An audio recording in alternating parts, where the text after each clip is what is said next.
네, 그럼 알겠습니다. 그러면 우리 기도로 시작할까요? 네, 성부와 성자와 성령의 이름으로 아멘. 저희 지금껏 함께해 주신 주님 감사드립니다. 저희 오늘 이 나눔으로서는 마지막이지만 당신과의 더 깊은 관계로 나아가는 매일매일의 새 출발이 될 수 있도록 이끌어 주십시오. 우리 주 예수 그리스도를 통하여 비나이다. 아멘. 성부와 성자와 성령의 이름으로 아멘. 네, 감사합니다. 어느새 여덟 번째 이렇게 맞이하게 되었습니다. 아,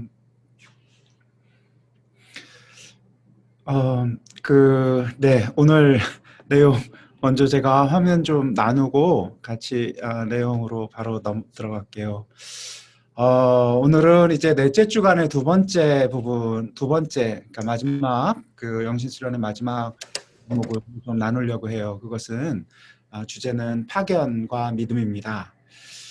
부활하신 주님에 관해서, 부활의 정경에 관해서, 또 부활 관상에서 우리가 좀 주의 깊게 봐야 할 것에 관해서 제가 좀 나누었는데 조금 우리가 생각하는 것보다는 조금 가난한 그 부활 관상이죠.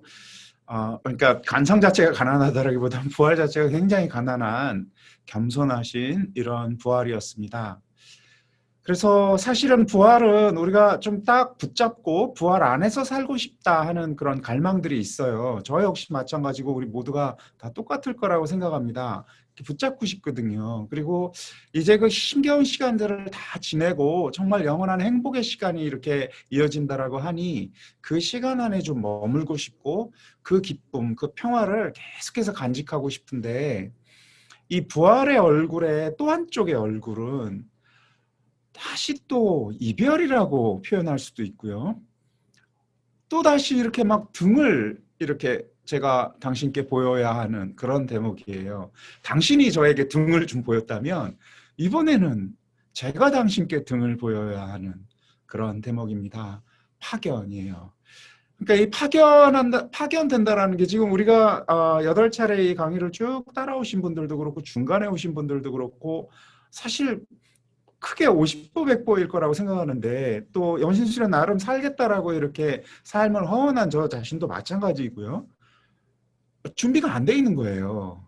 당신께 등을 보이고 제가 지금 어딘가로 나설 만큼 당신도 잘 모르겠고 그리고 자신이 없죠. 내가 이거 지금 정말 한 걸음을 뛰어나가서 뭘 어디로 어떻게 가야 할지를 사실은 아직 잘 모르겠거든요.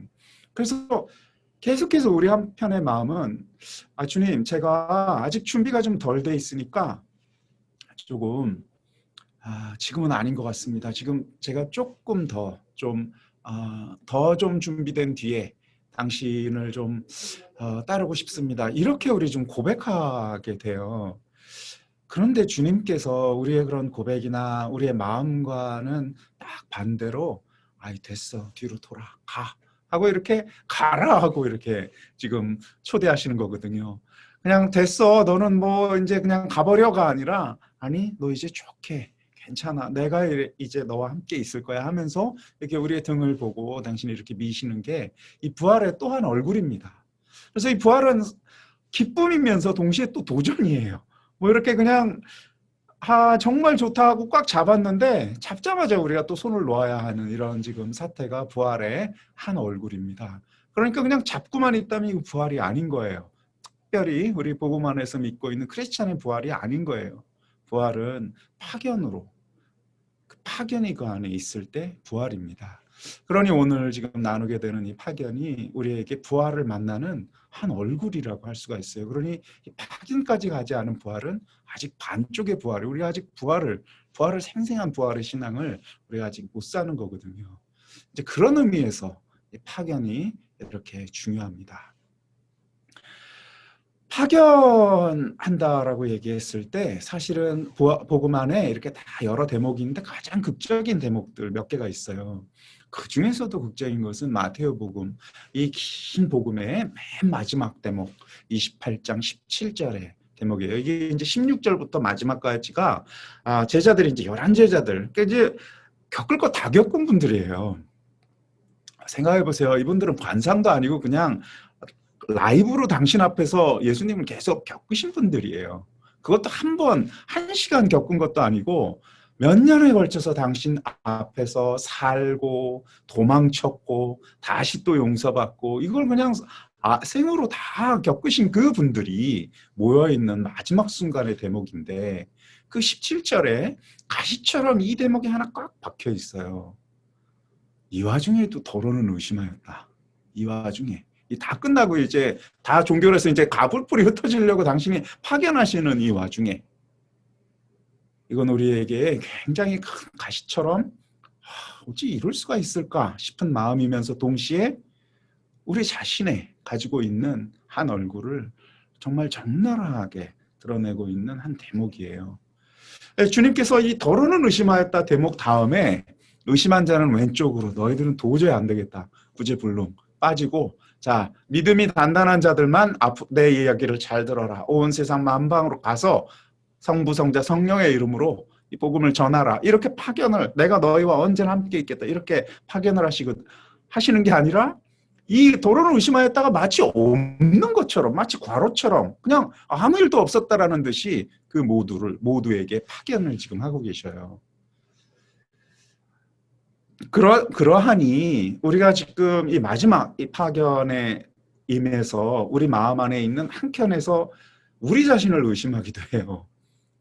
또 내가 들어왔던 이야기들도 의심하기도 하고 도대체 이게 뭐 그럴 것 같기도 하고 아닌 것 같기도 하고 이런 반쯤 썩어버린 하나의 이 마음을 가지고 그렇게 파견되는 거니까 우리가 우리 자신의 그 약함에 대해서 특히 이 대목에 있어서 약함에 대해서 지나치게 실망을 하거나 나는 틀렸어 라고 이야기를 한다거나 할 필요는 전혀 없을 뿐만 아니라 바로 그런 생각 자체는 원수가 우리에게 하는 이야기이니 가라 하고 단절을 꽉 해야 합니다. 그래서 더러는 의심하였다라는 것은 참으로 인간의 아픈 이야기이기도 하지만 동시에 인간이 가지고 있는 한 얼굴이기도 하고 또 그런 면에서 우리 자신을 그 옛날 우리 사도들과 함께하는 할 수 있는 그 근거가 되기에 또 기쁜 소식이기도 해요. 왜냐하면 당신께서 이 마음을 다 알고 계셨거든요. 이 상태에서 파견을 하고 계시거든요.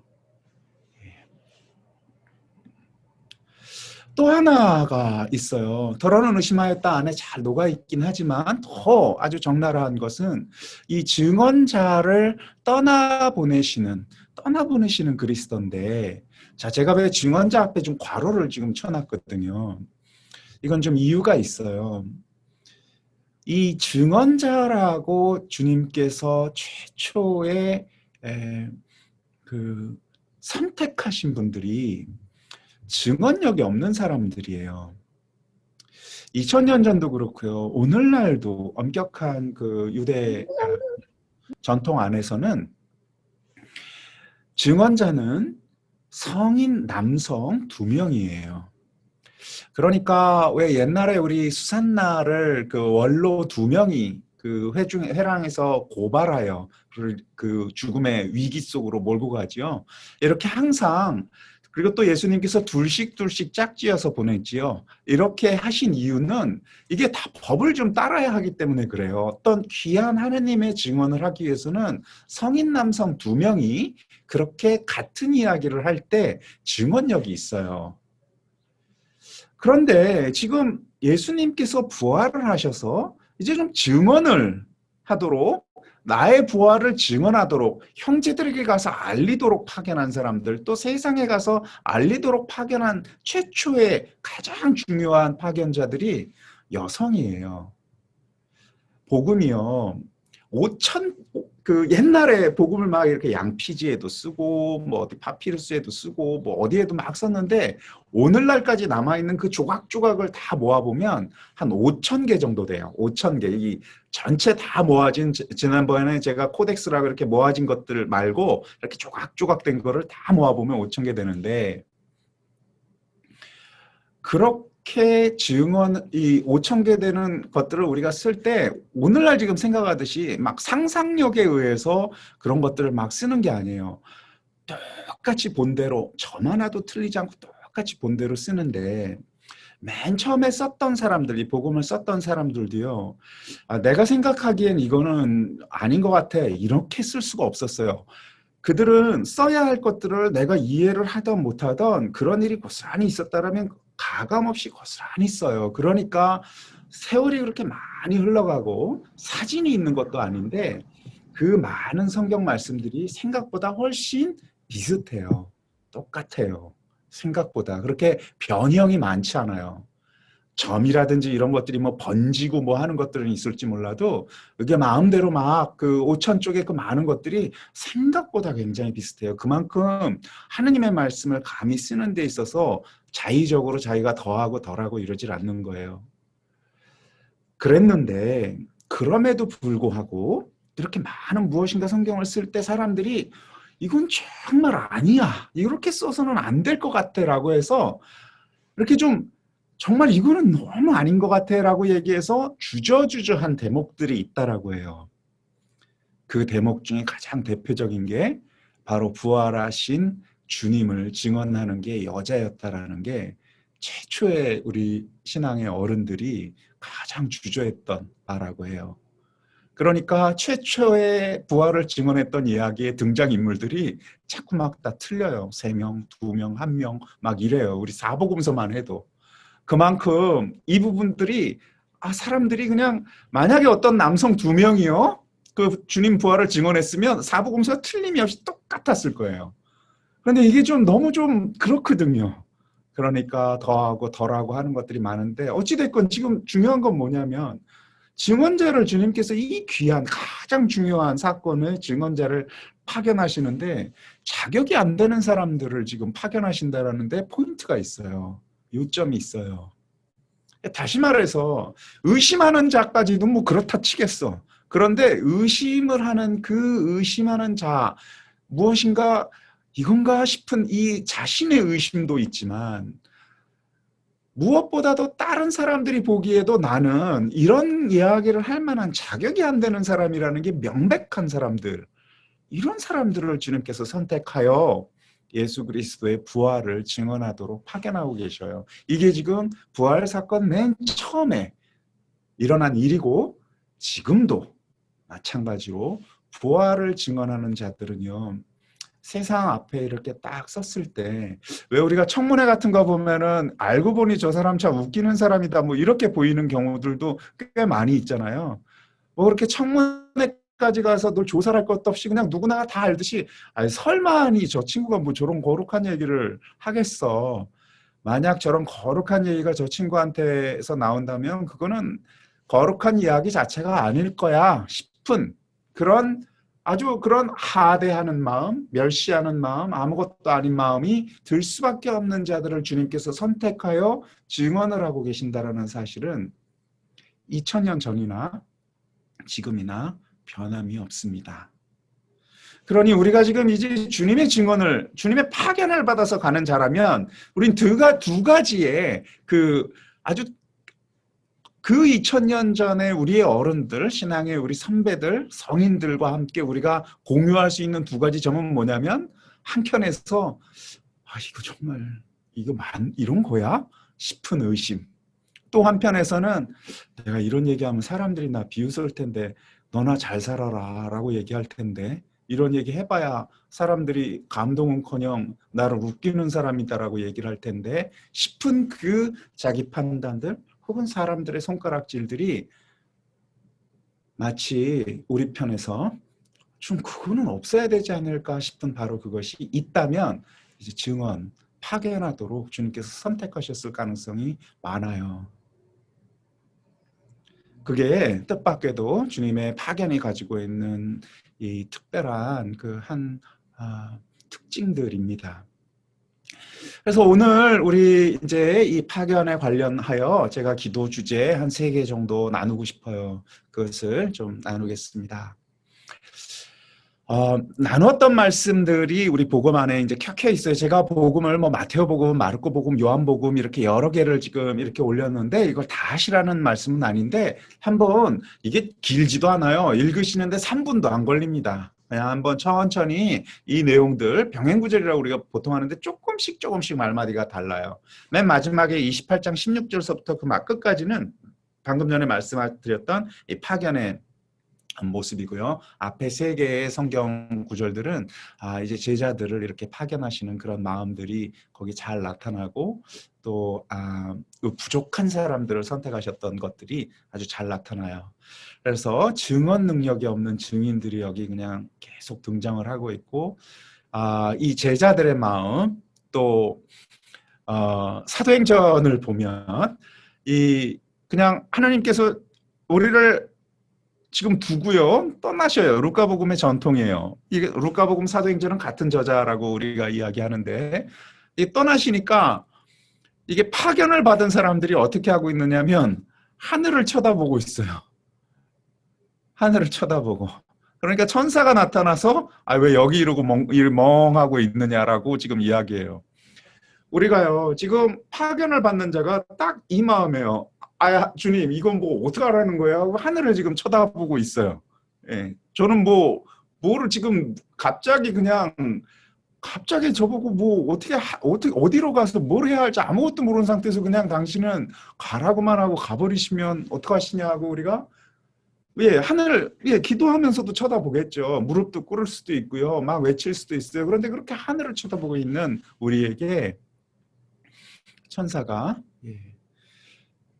가라고 합니다. 가라고. 여기 이렇게 계속 하늘 쳐다보고 있지 말고 가라고.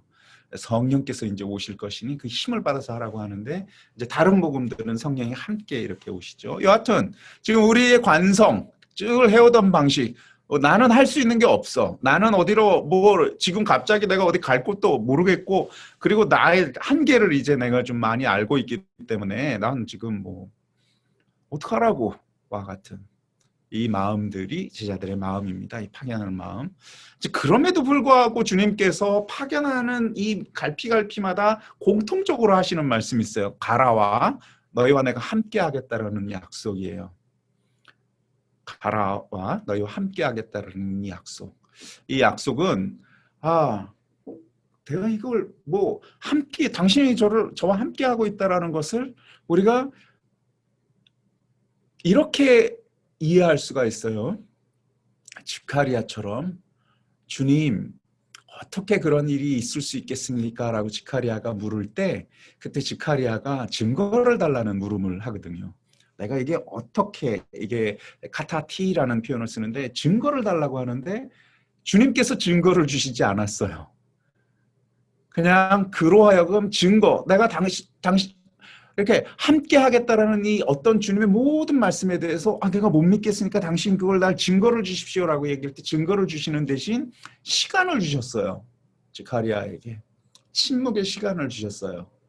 이렇게 주님께 우리가 아직 주님 제가 뭘 해야 할지는 모르겠으니까 더 분명하게 해주세요. 그러면 띠 하고 시간이 이제 멈춘 채로 우리가 이 시간이 흘러갈 거예요. 그러면 언제 이게 딱 하고 변화할 것이냐면 아주 작은 한 걸음을 당신께서 나와 함께 한다라는 그 믿음을 가지고 바로 당신께서 나와 함께 한다면 내가 이만큼 걸으리 할 때 이 움직임이 있을 때 당신께서 나와 함께 한다라고 정말 당신께서 나와 지금 함께하고 있다면 내가 지금 정확하게 어떻게 함께 하시는지는 모르겠으나 당신께서 나와 함께 하고 있다면 그렇다면 내가 이거를 요만큼은 이렇게 한 걸음을 내가 걸을 수 있을 거야 라고 얘기하는 그 움직임이 있을 때 그때 스가랴의 입이 열렸듯이 그때 아이의 이름은 요한이라고 사람들을 다 거슬러서 딱 썼을 때 이렇게 움직임이 있었듯이 우리의 움직임이 이제 시작이 되고 입이 풀리고 당신이 현존을 우리가 좀 나눌 수가 있게 될 거거든요. 자, 그러니 너희와 함께 있겠다라는 이 말씀은 나는 잘 모르겠다면 이것은 어떻게 우리에게 있게 되느냐면 아주 작은 한 걸음을 시작할 때 있게 돼요. 가라고 하셨으니까 갈 때 있게 되는 거예요. 거기에 멈춰서 있을 때 나 지금은 어디로 가야 할지 도저히 모르겠으니 알려 주십시오라고 할 때는 안 일어나는데 알겠습니다. 그럼 제가 뭐 한번 가보죠. 당신께서 함께 있더라고 하니 하고 어느 방향으로든 한 걸음을 움직여 나갈 때 내가 안 하던 손을 한번 내밀을 때 내가 안 하던 말을 한마디라도 할 때 내가 이건 나는 그냥 당신이 없다면 하지 않을 그 무엇을 아주 작은 한 걸음을 걸을 때 그때 우리가 증언할 수 있고 그때 당신이 함께하고 있다는 게 신압으로 더 깊게 우리에게 다가올 거예요. 자, 그런 의미에서 우리는 움직여가면서 만나는, 움직여가면서 파견되어서 이렇게 한 걸음을 나아가면서 주님의 부활을 만나게 될 것입니다. 그래서 이게 두려움에 떨을 수밖에 없어요. 왜냐하면 나는 준비도 안 돼 있고 능력도 안 되고 뭐 사람들도 나를 능력이 안 되라고 믿고 있으니 나도 스스로도 그렇고 자, 이런 상태에서 주님의 약속을 마음에 품고 한 걸음을 사람들이 손가락질 하던 나 자신이 그거를 뭐 내가 이해를 하던 말던 한 걸음을 내가 움직여 나갈 때 그때 이제 조금씩 당신의 부활을 우리가 더 깊게 만나 나가게 될 거예요. 그러니 파견되어 나갈 때 정말 주님의 현존을 나와 함께하고 있음을 보게 될 겁니다. 그래서 이 성경 구절들을 좀 이렇게 찬찬히 읽으면서 지금 들은 이 마음의 움직임들을 이렇게 좀 가지고 이렇게 성경 구절 안에 이렇게 좀 머물러 보시면 좋겠어요. 자, 그리고 문제가 되는 성령이 있습니다.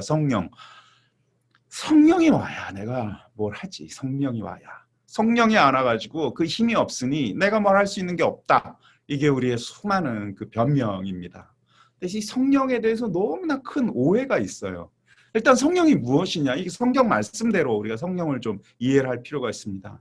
성령이 내렸을 때의 정경은 사도행전 2장 1절에서 13절에 아주 잘 나와 있어요. 이게 그 유명한 그 방언을 하는 입이 튀어지는 그 대목이에요. 사람들이 우리 제자들께서 정말 거기 굉장히 다양한 지역의 이름들이 쭉 나옵니다. 읽기도 어려워요. 우리가 지금 잘 이렇게 그 흩어져 있는 많은 나라들을 쭉 나오고 있는데요. 그 나라들에서 온 사람들이 어느 순간 저분이 내 고향말로 말을 하고 있구나라고 깨닫게 돼요. 그런데 동시에 그 고향말을 모르는 주된 언어를 쓰던 사람들은 제자들이 하는 말을 술 취한 자들의 헛소리라고 들어요. 이 차이가 있어요. 누구는 술 취한 자들의 헛소리로 듣고 누구는 고향말로 들어요. 자기 말로 들어요. 여기에 하나의 큰 그 갭이 있죠. 차이가 있습니다. 이거 뭔가 성령이요. 방언을 주시는데 우리가 지금 방언을 이야기할 때 이 방언은 굉장히 못 사는 언어입니다. 못 사는 언어. 이 당시에요. 유력한 언어가 있어요. 배운 자들이 쓰는 언어가 있습니다. 아주 많이 배운 자들은 히라버를 썼어요. 그리고 또 힘있고 권력 있는 사람들은 라틴어를 썼어요. 역시 배운 자들이에요. 히라버하고 라틴어는 이렇게 서로 움직여갈 수 있다. 서로 이렇게 번역하기가 쉬워요. 왜냐하면 단어들도 비슷하고 문법적으로도 굉장히 비슷해요. 그런데 히라버가 조금 더 훨씬 어려워요. 라틴어보다는. 그런데 라틴어는 로마에서 공식적으로 사용하는데 로마 원로원들에서도 배운 자들끼리는 히라버 쓰는 걸 좋아했어요. 그만큼 히라버를 외우고 쓰는 것들이 자기네들에게 있어서는 언어였던 거예요. 그리고 유대 사람들 안에 있어서는 그 당시만 해도 아람어라는 게 그 바빌론 쪽에서 쭉 왔던 언어인데 유력한 언어들이 있었던 거예요. 이만큼 국제어예요. 상업을 하기 위해서. 그러니까 많은 나라들이 쓰는 큰 언어들인 거예요. 아람어.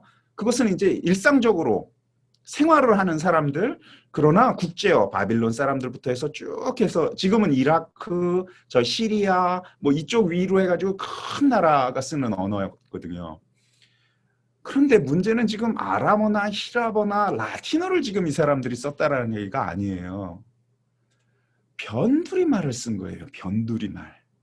그러니까 이 사람들이 지금 예수님이 있는 제자들이 있는 예루살렘에 와서 저 고향 각지에 와서 우리가 말을 잘 안 하려고 해요. 왜냐하면 내가 말을 하자마자 너 그런 동네 사람이야 하고 이렇게 하대를 당하는 거거든요. 제가 이런 표현을 쓰면 지금 혹시 연변에서 지금 이거를 듣고 계신 분한테 제가 감히 이게 상처가 될지 몰라서 표현을 하기 그런데, 만약에 한국에서 지금 그 북한 말을, 또는 막 저기 우리가 별로 이렇게 존중하지 않는 그런 말을 지금 막 쓰고 있다. 그러면 벌써 그 사람에 대한 인격이라든지 그 사람을 우리가 대하는 태도라든지 이런 것들이 딱 떨어져요. 아마 외국에서 지금 다 많이 살고 계시니까 우리가 잘 사는 나라에 갔을 때는 그 나라 말을 아주 잘하지 못하면 벌써 좀 주눅이 들 수가 있죠. 벌써 우리가 생긴 것뿐만 아니라 말을 완벽하게, 제가 이제 영국에 있을 때 거긴 퀸스 잉글리시라고 해서 공부를 많이 한 사람 옥스퍼디안 액센트가 있어요. 거기 딱 1분 안에 그 사람의 교육 배경을 알 수가 있어요. 악센트를 들으면. 런던 안에도만 4개 악센트가 있으니까. 그 사람이 상류 교육을 받았는지 중류 교육을 받았는지 정말 커먼인지 뭐 이런 것들을 조금만 들으면 알 수 있어요. 같은 언어를 쓰는데도. 그거에 따라서 사람 대접이 달라져요. 굉장히 달라져요. 자, 이렇게 말이라는 것이 가지고 있는 소위 말해서 정치적 권력이 있는데, 지금 성령을 통해서 제자들이 나누었던 그 말은 뭐냐면요, 그 안에서 말을 못하던 사람들의 그 가난한 언어예요. 그 언어를 제자들이 하니까 감히 이렇게 말도 못하고 이렇게 쭈빗쭈빗쭈빗하고 있었던 사람들에게 굉장히 깊은 위로가 되었던 거예요. 그들에게. 많은 말이 필요하지 않았을 거거든요. 그 사람들에게. 많은 말이 필요치 않았을 거예요. 여러분 환영합니다. 여러분 그리스도가 당신을 사랑합니다. 저도 당신을 사랑합니다와 같은 아주 단순하고 소박한 말씀이면 좋겠을 텐데, 어쩌면 제자들이 그 사람들의 그 고향 말로 하대받고 함부로 이야기하기도 쭈빗쭈빗하게 되는 그 이런 작은 말로 그들에게 다가갔던 거거든요.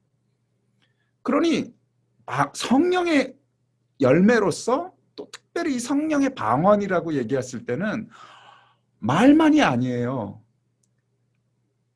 누군가에게 다가가서 손을 잡아주는 이 행동. 그러니까 보통의 경우에는 손을 잡아주지 않았을 텐데 보통 사람들은 다 저리 비켜라고 얘기를 했을 텐데, 그에게 다가가서 이렇게 손을 잡아주는 행동, 이런 게 언어거든요. 그 다음 눈으로도 우리가 언어를 얼마나 많이 이렇게 표현할 수가 있습니까? 벌써 마음으로 그 대하는 태도를 보면서 우리는 그 사람이 나에게 하는 이야기를 듣게 되죠. 이런 것들이 성령이었습니다. 이게 아주 강렬하게 가난한 사람들에게, 그 지역에서 저 먼 시골에서 올라온 사람들에게 이게 자신들의 언어로 다가온 거예요. 성령이라는 행위가. 자, 그렇다면 지금 이 강의를 듣고 계시는 분들이라면 이미요, 차고 넘치게 성령이 내려 쏟아 부어져 있어요. 이미 지금 이 강의를 듣고 여기서 지금 제 말씀을 지금 듣고 있는 분들이라면 차고 넘치게 그 힘이 넘치게 있어요. 그러니까 성령은, 나는 지금 성령이 없어서, 성령이 지금 나에게 임하지 아니하여 내가 나가기가 어렵다, 이 거짓말이에요. 완전히 거짓말입니다. 넘치게 있어요. 넘치게. 그게 오히려 넘치게 있으나 그것이 삐지고 나오지를 못하도록 막고 있는 게 우리의 지금 고민이에요. 생각해 보세요. 내가 유력한 언어는 못할지 몰라도 가난한 언어를 할 수가 있거든요. 그것은 말을 잘하는 것이 문제가 아니라 그 사람 마음에 닿는 이야기이기 때문에 우리가 뭘 말을 잘해야 합니까? 그럴 필요가 없는 얘기거든요. 누군가에게 다가가는 것, 내 주위에 나보다 못하고 또 내가 그냥 저리 비껴라고 하면 그만인 사람에게 다가갈 수 있는 힘은 우리가 없습니까? 아니요, 있거든요. 그리고 또 내가 누군가 그렇게 다가오는 것을 받아줄 수 있는 힘이 없습니까? 있거든요. 이게 성령의 움직임이고 성령의 징표였어요. 제자들은 바로 그 가난한 그 성령의 징표를 사람들에게 나누었던 거예요. 힘있게, 자신있게 주님이 주신 것이라고 하며. 이게 우리와 제자들의 차이예요. 그래서 지금 세례받은 우리는, 더군다나 조금 더 당신을 잘 닮겠다라고 지금 결심하고 있는 우리들은 이미 넘치도록 성령이 담겨져 있으니 쓸 일만 남은 거거든요. 그런 의미에서 성령을 주시는 이 대목을 우리가 좀 찬찬히 기도 안에서 좀 돌아보면 좋겠어요. 세상은요, 우리가 이런 걸 할 때 왜 저래? 뭐 취했나 보다. 종교에 취했나 보다. 술에 취했나 보다. 쓸데없는 것에 취했나 보다. 얼마나 가려고 그래? 술 깨면 그만일걸? 이런 식으로 폄하할 수 있어요. 근데 세상이 우리를 폄하하는 것만이 아니에요. 우리 자신도 그래요. 아이, 내가 뭐 계속 할 것도 아닌데 뭐 사람은 갑자기 뭐 안 하던 거 하면은 죽는다고 그러던데. 이런 식의 우리 평가를 우리가 계속하면서 우리가 있던 대로 성령의 삶이 아니라 성령께서 움직여 주시는 대로 사는 게 아니라 이렇게 두려워서 그냥 나의 것 관성 안에서 이렇게 살려고 하게 되거든요. 부활하신 주님은 아주 가난한 우리의 마음 안에서 움직이도록 우리의 힘을 주셨고 이미 그것은 충분히 넘치도록 주셨습니다. 자, 그 다음 마지막으로 그 유명한 사랑을 얻기 위한 관상입니다. 제가 이제 PDF 파일로 좀 사랑을 얻기 위한 관상이 무엇이다 하는 것 쭉 써놓았어요. 그런데 한번 참조해 주시면 이게 이제 사랑을 얻기 위한 관상이요. 우리 영신수련을 보면 맨 시작을 할 때 원리화기초라는 게 있어요. 그리고 사랑을 얻기 위한 관상이 마지막이에요. 그러니까 이게 쌍이 되어서요. 원리화기초를 시작으로 해서 사랑을 얻기 위한 관상이 마지막으로 이렇게 보통 끝난다라고 우리가 지금 이렇게 구조를 그렇게 이야기를 해요. 두 가지가 다요. 사랑에 대한 이야기예요. 하나는 우리를 사랑하시어 창조하신 하느님의 이야기고 이 사랑을 얻기 위한 관상은요. 우리를 사랑하셨듯이 우리 역시 거기에 응답하는 내용이에요. 응답을 요청하는 내용이에요. 다시 한번 사랑이 시작이라면 이제 시작의 열매로서 우리가 당신의 사랑을 담는 이 대목이 사랑을 얻기 위한 관상이에요. 사랑을 얻기 위한 관상은 이제 아마 영신수련을 하신 분들은 들어보셨을 것이고 영신수련은 지금 한 번도 안 하고 이 강의만 들어보신 분들은 사랑을 얻기 위한 관상이라는 게 뭐지? 하고 이제 질문하실 수 있어요. 오늘날 너무 좋아져서 영신수련 책이 없으시다 하더라도 인터넷 구글 이런 거 보면 사랑을 얻기 위한 관상 이렇게 쳐보시면 아마 여러분들 굉장히 많은 자료들을 이렇게 보실 수가 있을 거예요. 사랑을 얻기 위한 관상이 조금 긴데 제가 요약을 해서 좀 말씀을 드리면 첫째, 사랑을 얻기 위한 관상의 성경 텍스트는 무엇이냐? 그것은 우리의 마음이에요. 사랑을 얻기 위한 관상의 성경 텍스트는 무엇이냐? 그것은 우리의 삶이에요. 사랑을 얻기 위한 관상의 성경 텍스트는 무엇이냐? 우리를 둘러싼 그 모든 것들이에요. 사람들, 또 사람들만이 아니라 그 많은 것들. 그래서 우리를 둘러싼 모든 것, 내 안과 내 바깥 모든 것이 이게 지금 우리의 성경 텍스트예요. 사실은 이것 때문에 제가 이렇게 지금 말씀드려도 많은 분들이 굉장히 위험한 얘기인데 이렇게 생각은 하지 않으실 거예요. 그래, 그럴 수 있지라고 생각을 많은 분들이 하실 텐데 560년 전 이냐시오는 이것 때문에 3번이나 종교 재판을 받았어요. 왜냐하면 하느님의 사랑을 얻기 위한 관상이라는 게 어떤 혐의를 받았느냐면 감히 하느님의 사랑을 자기가 홀로 자기의 마음을 보고 또 자신의 삶 안에서 얻는단 말이야. 그건 안 되지. 그것은 반드시 교회의 성사를 통해서만 얻어야 되는데 이거 위험하네.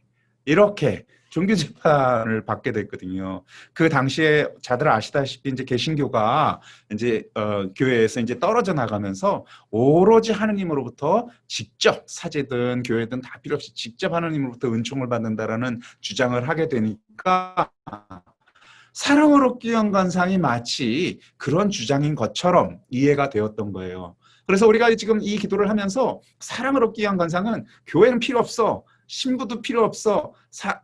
나는 직접 그냥 당신으로부터 사랑을 얻을 거야. 예, 한편에서는 맞는 말이고 한편에서는 틀린 말이에요.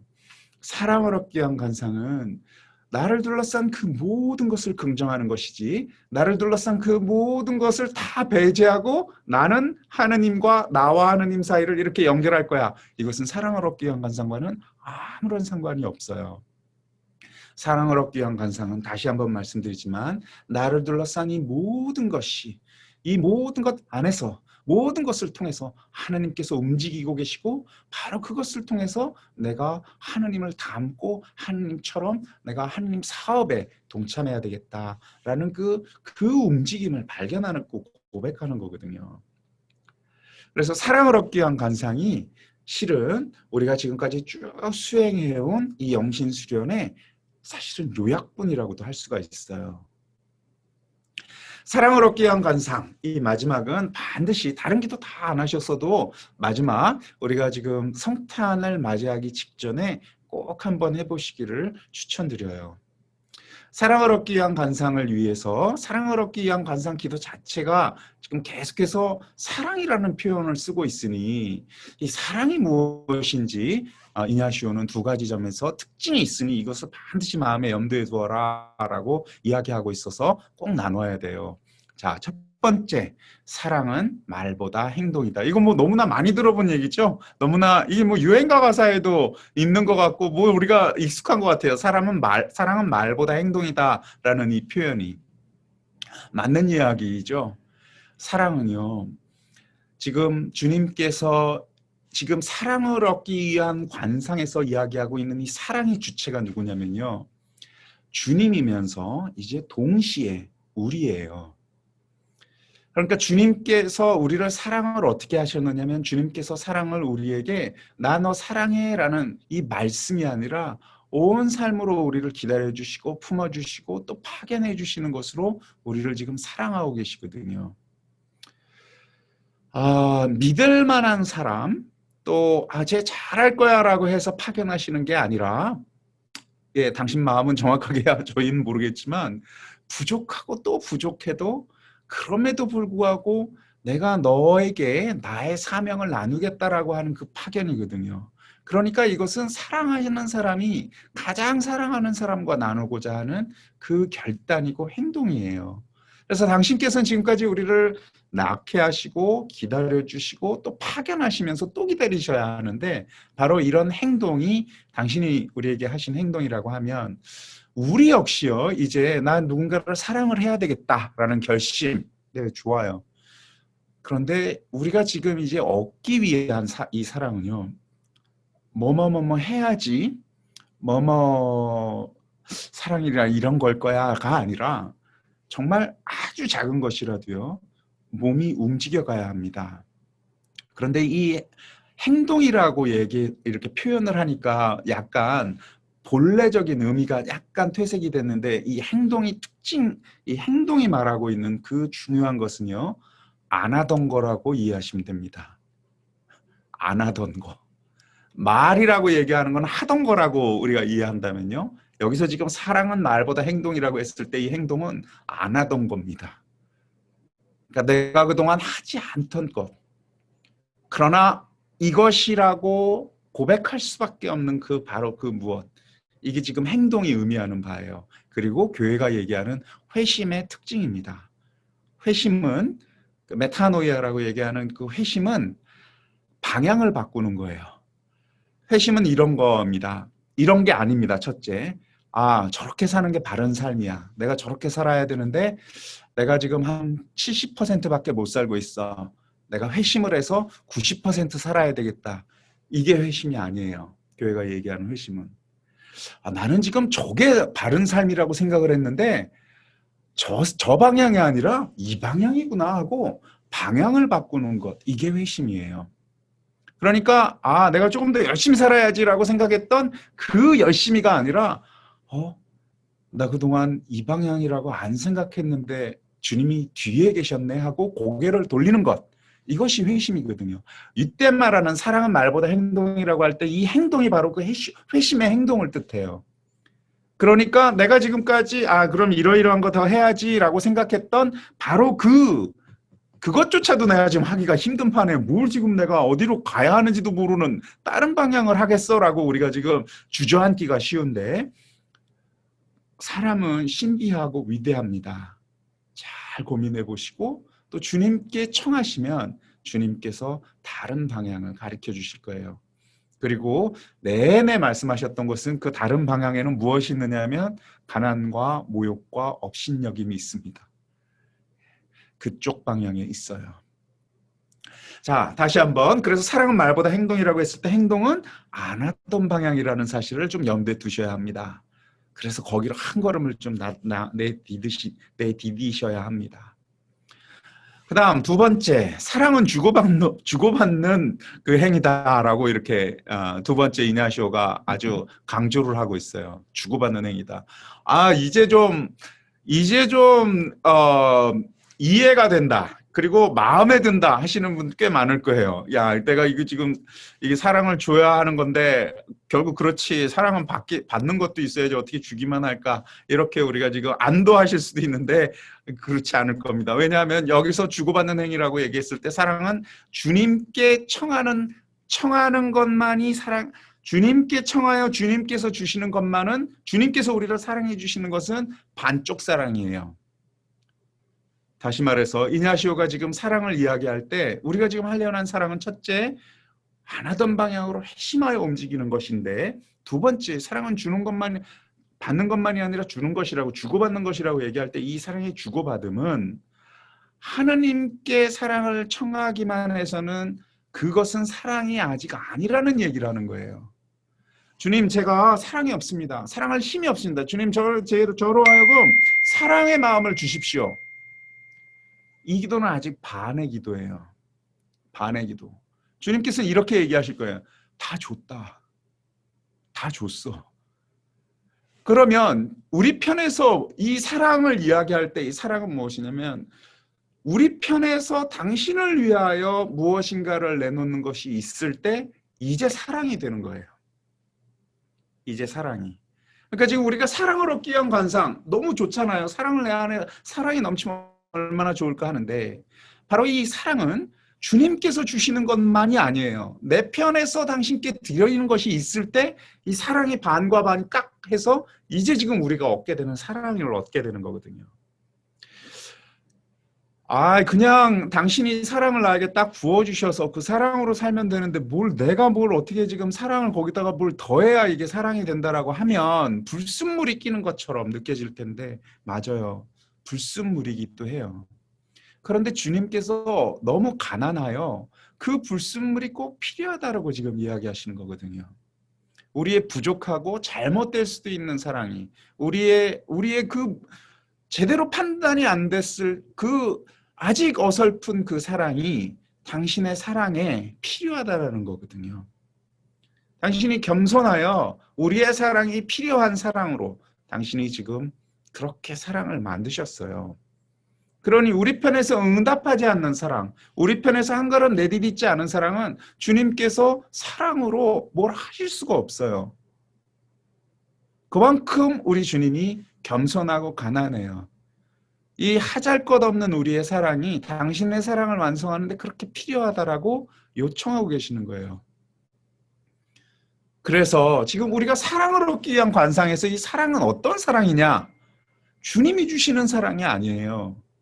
우리 편에서 당신께 드리는 사랑이에요. 사랑을 얻기 위한 관상, 이 마지막 영신수련의 이 대미를 나누는 이 사랑은 우리 편에서 응답으로서의 그 사랑을 청하는 거예요. 결심이기도 하고 움직임이기도 하고 그 모든 것입니다. 그래서 청원기도에서 지금 사랑을 얻기 위한 관상, 주님, 제가 당신을 사랑하게 해주십시오라는 게 우리 청원기도의 내용이어야 합니다. 그 다음 요점, 이 기도 안에서 청원은 당연히 당신께 우리가 사랑을 드릴 수 있는 그 은총을 주시고 청하고, 요점의 움직임은 이 본문으로 보면 조금 길어요. 그런데 제가 좀 요약을 하자면, 당신께서 우리에게 주신 그 많은 선물들 찬찬히 하나씩 감사드리면서 돌아보시고, 그 다음 당신께서 우리에게 오신 그 사태를 천천히 감사드리고, 그 다음 당신께서 오신 것만이 아니라 내 삶 안에서 계속해서 움직여 오신 그것을 또 감사드리고, 그럼에도 불구하고 당신께서 내가 응답하지 못했음에도 불구하고 나를 응답하도록 파견하시는 것, 이것을 또 감사드려야 돼요. 이것이 지금 요즘의 움직임입니까? 그럼 이건 뭐 평생을 두고 해야 되는 게 아닌가? 맞아요. 그럴 수도 있어요. 그렇지만 우리가 시간 안에서 이 내용을 좀 해야 되겠습니다. 주신 선물들, 강생, 힘써 움직이심, 파견하심, 이런 것들을 어떻게 봐야 하나 싶은데, 마지막 좀 나누자면 마니피카트, 그 다음 아니마메아라고 제가 이렇게 썼습니다. 이 아니마메아, 메아가 나의, 아니마 영혼이고, 마니피카시 찬송하다라는 거예요. 성모 찬송, 내 영혼이 주님을 찬송하며로 시작되는 이 성모 찬송, 어제죠? 어제 우리 그 복음 내용이었어요. 마리아가 엘리사벳을 방문하고 엘리사벳이 환호하자 마리아 역시 그 환호에 응답하여 내 영혼이 주님을 찬송하며로 해서 길고 장엄한 그 성모 찬송을 이렇게 외치시죠. 이 성모 찬송의 이 마니피캇의 마음이 바로 딱 지금 사랑을 얻기 위한 감상을 할 수 있는 우리 마음이에요. 이 마니피캇을 찬송하다라고 이렇게 번역을 하였는데, 이 마니피캇이요, 마그나파이, 돋보기로 무엇인가를 크게 확대하다, 이런 단어와 같은 단어예요. 그러니까 찬송하다라는 것은요, 작은 것을 크게 보는 거예요. 안 보이는 것을 볼 수 있도록 하는 거예요. 그게 찬송입니다. 아기 예수님 안에서 하나님의 움직임을 보는 것, 이게 찬송입니다. 내가 그동안 잘 못 보던 것을 가까이에서 이렇게 봐서 거기 안에 주님이 계셨구나 하고 이렇게 크게 보는 것, 이게 찬송입니다. 바로 그 마음으로 이 마니피캇 해야 돼요. 우리가 사랑을 얻기 위한 관상 안에서, 또 모든 우리의 기도 안에서 우린 찬송해야 해요. 크게 봐야 합니다. 작은 것들을 천천히 이렇게 볼 때 그 안에 주님의 움직임을 발견할 수 있고 감사할 수 있고 우리는 찬송해야만 합니다. 네, 오늘 조금 길었죠? 네, 좀 길었는데 이렇게 우리 마니피캇 해 나가시기를, 오시는 주님, 이 아기로 오시고 아무것도 아닌 그 무력한 자로 오시는 주님 안에서 하나님의 움직임을 발견할 수 있는 그 찬송이 되기를 기도합니다. 네, 감사합니다.